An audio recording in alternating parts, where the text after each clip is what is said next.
I went on the Today Show, which I adore and love doing. And I went on because they wanted me to talk about my graduation advice, which I've now talked about on this podcast and in other places on my other platforms. And I had 3 pieces of advice, which were don't network, make friends instead. It was look for mentors in everyone, have secret mentor crushes like I do. And I'm going to reveal one of those later in the podcast today.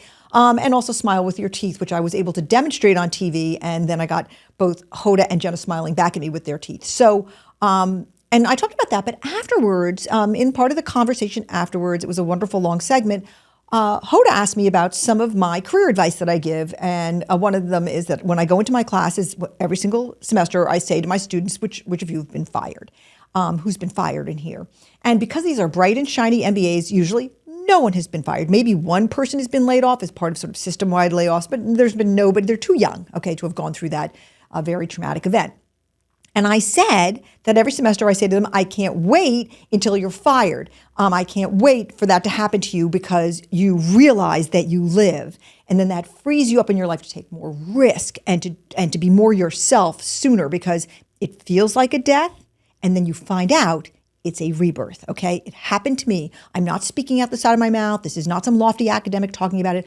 I was fired, and when I was fired, it was on the front page of the Wall Street Journal, okay? It was a very big, embarrassing firing. I got kicked out of HBR because I ran off with my husband, who was at the time just had retired as CEO of GE. Just try that one if you want to make a big news story. Okay, so I got fired and a lot of people made fun of me and I thought I'd never work again and it was deeply humiliating and shameful. If this had happened in 2024, it would have been like a blip. It wouldn't have even been reported, but in those days it was a really big news story. Okay, so Hoda asked me about this. I didn't talk about Jack and me, but I just talked about how much it grows you to go through this terrible period of adversity. And I talked about my best friend who did get fired from a very comfy, very big sales job. She had the true corner office with the windows all wrapped around. I remember visiting her there. And I remember saying when I visited her there, hey, guess what, Sue? You're going to be fired because this is a big office and you're very expensive and you're not making enough rain.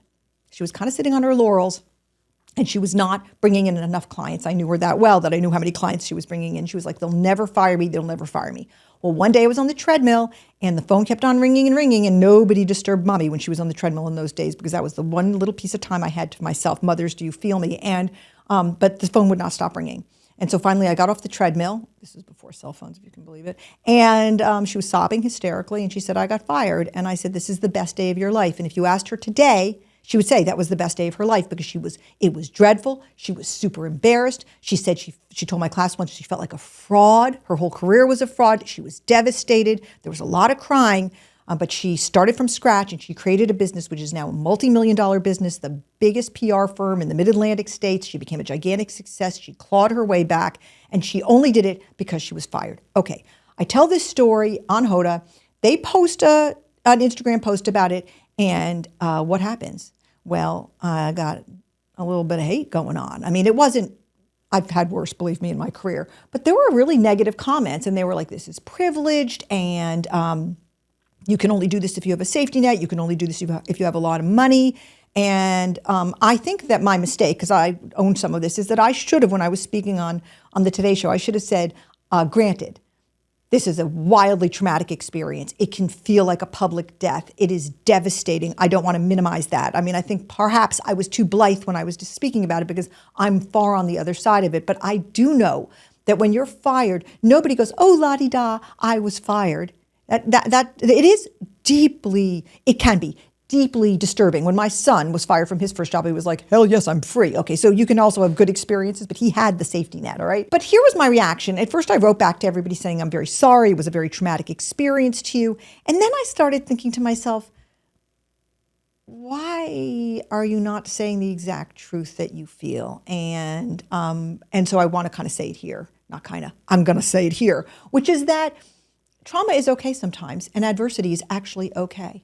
I think this is a very big generational divide in that there's just this whole kind of consciousness around the fact that you cannot and should not experience adversity, that you should avoid it at all costs. And that's the fault of my generation and one generation after me, raising our children to protect them from ever having hardship and adversity, just doing everything in the world to protect them from losing or being insulted or getting kicked down. And I didn't have the benefit of that. I was teased at school. I got cut from teams. I got very low grades in college. I'll never forget, like I got a C minus on a paper in a class I really, really cared about, because in those days there was no curve.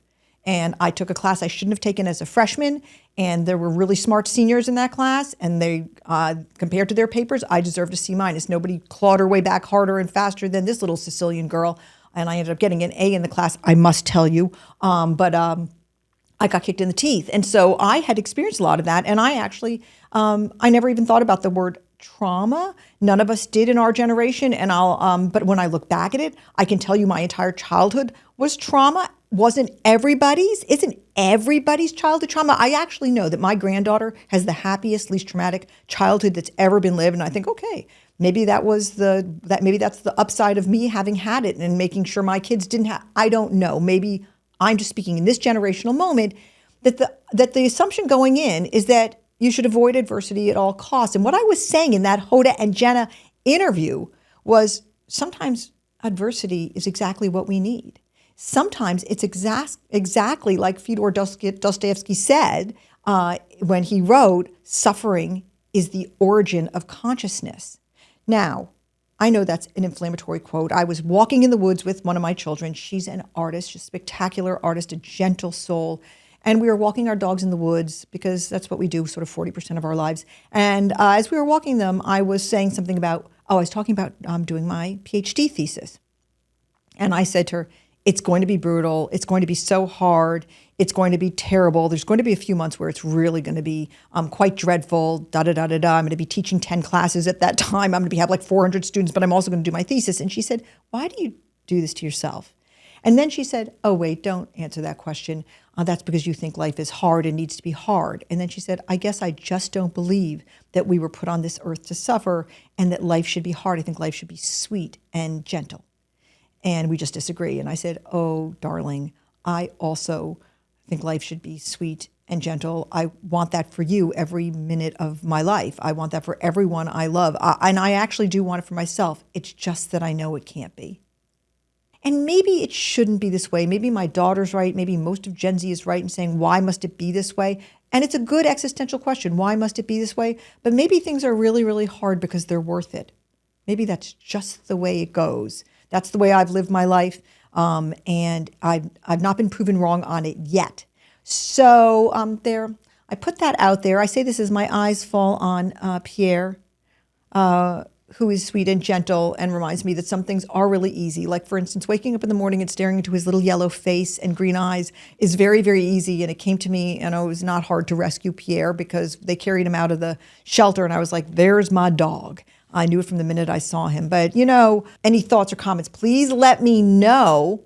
As I said, I am plowing away through Becoming You. But in the meantime, please know that I continue to have my free webinars where I just talk about the method and I take questions. And I am doing this for no other reason than I really want to get Becoming You out to people who are not at NYU. I love my NYU family. I love my NYU community. I love all my students who are taking it.